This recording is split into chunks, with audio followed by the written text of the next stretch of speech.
Hi guys, welcome to the happy birthday edition of Game On. Today is our 1 year anniversary of doing the Game On YouTube channel, and Justin and I decided we would celebrate by answering a viewer's question that came through via our Instagram. And the question, in a nutshell, is what games, campaign ideas, uh, scenarios have you always wanted to do, but you just have never had the time to pull off and make happen? Um, so that's a big one. That's a a great question and a challenging one and something that probably most gamers can relate to, right? We all have a million ideas and turning them from just an idea into something actually playable is sometimes a lot more than we have than we're up to. Um, so Justin and I are no different. We have ideas and actually the trick here is narrowing them down. Justin did his video earlier today, and you know took a huge list and narrowed it down to five. Five sounds like a very reasonable number, so I'm going to do the same thing. I'll share with you some of the ideas I have, and mine are keyed to different gaming systems. I tend to collect gaming systems, as you can see on the wall behind me. So each one of my ideas pertains to a different system. So let's dive right in. Okay, so the first two ideas I have, or two systems that I have, are kind of a theme, and you've heard me talk at length, probably too much for some of your tastes, about the White Wolf system, of which there are many different games, many of which I've played, a few of which I have not played because there are just so many of them. And one of the ones that I pulled some source material from but never actually played as a standalone game is this one,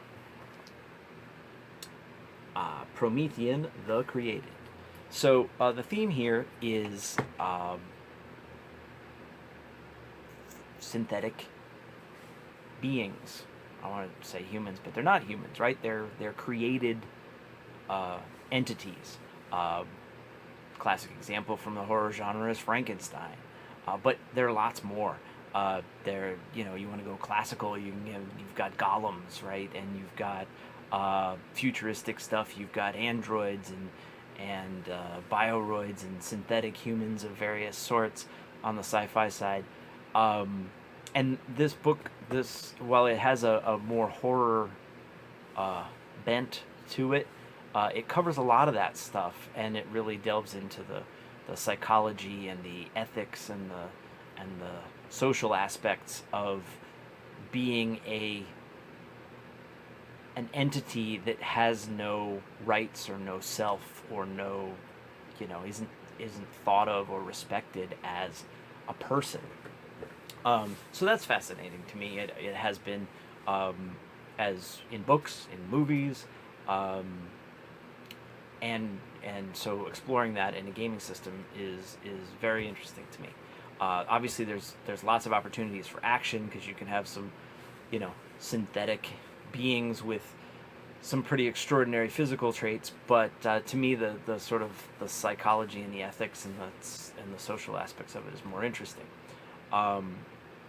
And the second system that I aspire to run is along that same line, taking the more science fiction, futuristic aspect of it, and that is Android: Shadow of the Beanstalk.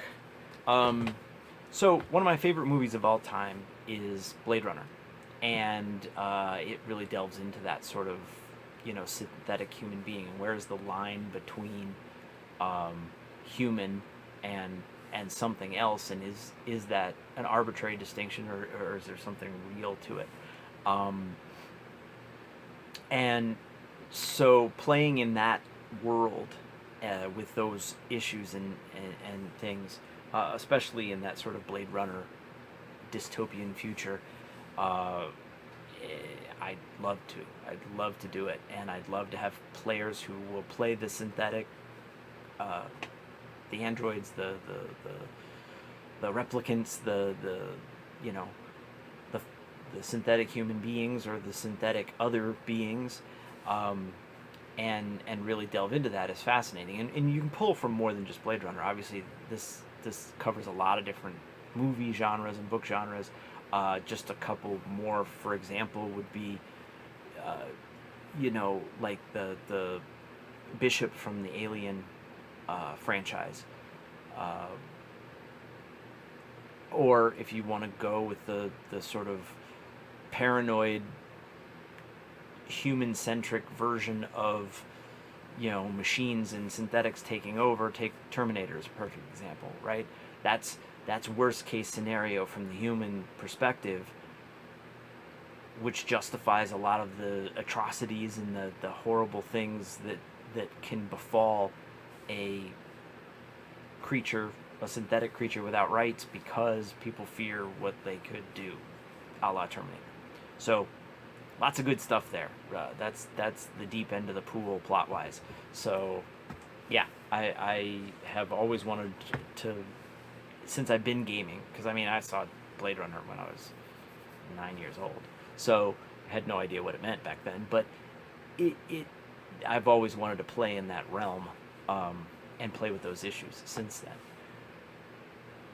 But yeah, and both of those systems will do that. Okay, so the next one we're going to deal with is actually based on another, this time a book that I'm very fond of, read many, many years ago, that sort of jump-started or reinvigorated a classic genre of horror, the vampire story. And the book that I'm talking about, or the series of books I'm talking about, is Brian Lumley's Necroscope series, which, if you haven't read it or haven't heard about it, I highly recommend, especially the first couple of books in the series. After that, it kind of takes a weird left turn and gets a little bit out there. But the first couple are hardcore. But buckle up, because they really reintroduce a level of horror to the vampire genre that most people are not ready for. So, just word of warning, it's good stuff, but if it doesn't churn your stomach a little bit, there's probably something wrong with you. But it's good enough, and it's popular enough, at least cult popular enough, to have spawned a gaming system. This one goes back many years too, old West End games, and it pulls a lot of the themes and backstory from the novels, which is awesome, especially if you want to pull that same essence into a gaming scenario.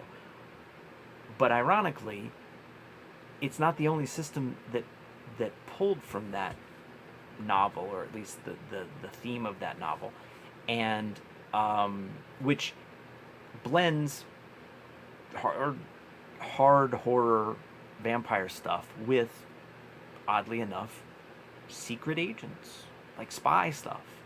And that brings us to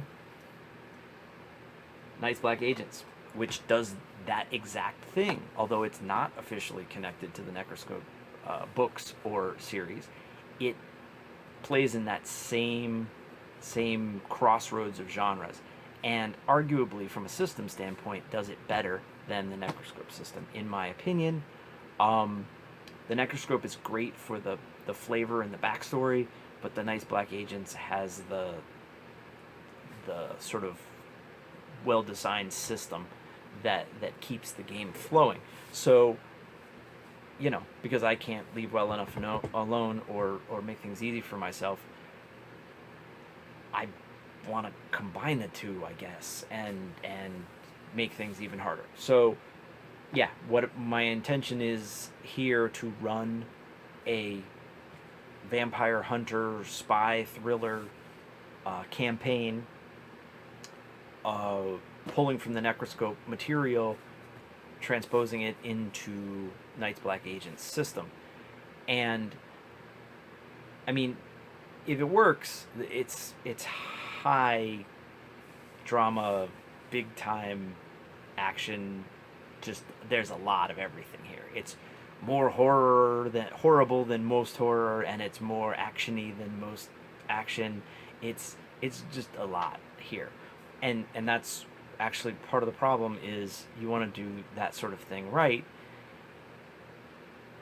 and so I gotta work it out for myself and make sure that it's everything that I want it to be. And I need players who will swing for the fences, because you've got to really be ambitious if you're going to play a vampire hunter, master spy, saving the world. You can't do that timid. You've really got to, play it with gusto. And so I would need players who could sort of buy into the hokiness of it on some level, but also the gritty horror and the high action. So it's going to take me doing my job right, and then it's going to take some intrepid players to make that work. So yeah.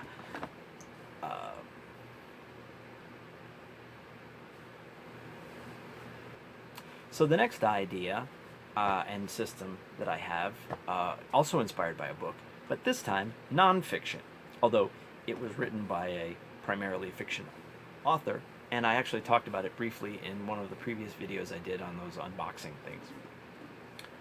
The book in question is The Lost City of the Monkey God, and it's about lost civilizations, discovering lost civilizations in deepest, darkest jungles in South America in particular. In this case, archaeology and lost civilizations is just a fascination of mine. I think it's super cool. I've always been interested in it, and it certainly is a common thing in the gaming world, right? I mean, on a basic level, a dungeon crawl in D&D is, traipsing through an archaeological find of sorts, looting it, and smashing all the monsters, and avoiding all the traps. So, my idea is to pull from this nonfiction account of actually a group of people actually discovering an actual lost civilization in a very dangerous and logistically challenging jungle, avoiding deadly snakes and crocodiles and disease-bearing insects and all that kind of stuff, and just the logistics of getting to an almost inaccessible location. So that's gritty realism that then can be transposed into a gaming environment, which adds the sort of the fictional and the action and the flavor. And if you're going to go with archaeology and lost civilizations and treasure hunting and all that kind of stuff as your theme, well, there's just one that rules that, and that is Indiana Jones. Ironically, also by West End Games, same folks who put out the Necroscope book, or gaming system. And so Indiana Jones, doesn't really need any explanation there. That's the most fun way to present that kind of material. But my idea is to take the action and the high adventure of the Indiana Jones system and themes, and sort of combine it with the gritty realism of what it's actually like to discover, to go on the hunt for, and subsequently discover a lost civilization in the jungle. So that you get a little bit more of the gritty realism whilst maintaining this sort of high action stuff. And then, you could then go find more civilizations in other places, and take them to the Egyptian pyramids, or take them to, looking for Atlantis or whatever. And so there's a campaign that can really go on as long as you wanted it to. which brings me, the Atlantis one in particular, brings me to my next and final aspiration. Um, so, along with my lost civilizations and ruins and things like that, one particular subcategory of that I really love is shipwrecks. I love shipwrecks. And I think that they offer a very niche but a very interesting opportunity for a gaming campaign, or at least a sequence of scenarios. And the idea that I have for that environment and that type of scenario is actually to run a dual timeline game. And where I would start the game would be in the quote-unquote past, putting the players on the ship that becomes the shipwreck that they subsequently, in the second timeline, are tasked with discovering, salvaging, looting, studying, solving the mystery of, or, whatever the details of that are. And the reason that I want to do it this way is, when you have a scenario where you have a group of players that have to detect something or discover something, ends up being a lot of exposition, a lot of box text that you have to read them. You have to give them the information that they're ostensibly discovering. Except if they played it in a previous scenario, you are feeding them that exposition, you're feeding them that box text in real time with drama and action and intrigue, and they're learning stuff without having to listen to me drone on reading it, right? They are living it. And so when later in the second timeline, when they're doing this, they know the backstory because they were, well, as players, if not as characters, as players, they were there. So I don't have to waste a bunch of time explaining stuff to them. We can just get right to it. We can play the here and now stuff, and I don't have to read them the history. I don't have to feed it to them. I don't have to take game time out or out of play time doing that. So yeah, to do that, in the past, this system, right? It's kind of a pirate's old seafaring type of scenario, but it's got good rules for tall ships and things like that, so the mechanics of it will work well. Thematically, it can work well too, right? Like if we're dealing with pirates and buccaneers and transporting colonial gold or whatever the hook is for the story, that fits that. And then we fast forward to the modern time, or even near future or recent past, and we put people in the scenario of being the adventurers who are looking for and trying to salvage or loot or do whatever with that shipwreck. I feel like this system, I mean, there's a lot of other stuff in there, but that has sort of modern underwater themes and rules and things like that. So that sort of sets the tone for the modern sort of science and adventure aspect of it.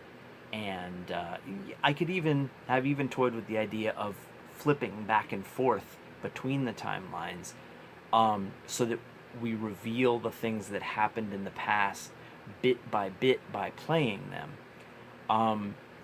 That would be really cool if it works. I'm not sure how well it would. You really need some experienced players who can put themselves in the here and now of a character and not transpose information that they don't know, back in time instead of forward in time. So I don't know about that one. That's part of my still figuring out whether that's going to work. The other thing that the Shipwreck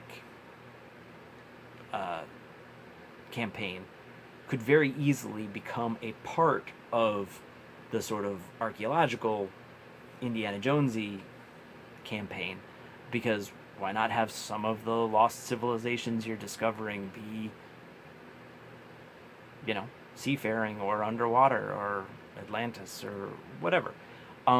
So those could dovetail together, because again, why keep things simple by running one game system or even two game systems when you can smush together four game systems and two campaigns and interlace them all?